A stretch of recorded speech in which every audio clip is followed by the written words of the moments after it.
Hi, I'm Trina Felci, Director of Student Services here at Utica City School District.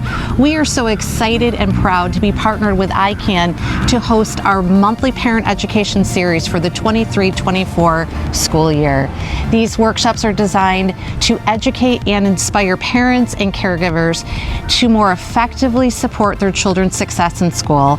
I would like to introduce Jim from ICANN to give more information on this month's workshop. Glad to have this partnership. Parents, this month we will be talking about digital citizenship and internet safety and trying to create a very inclusive and welcoming classroom environment. There are many things that take place online that we want to ensure that our students are doing.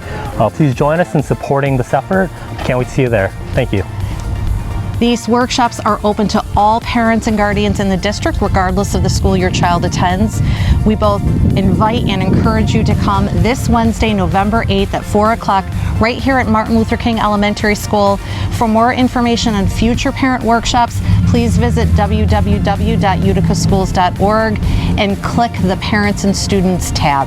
Thank you.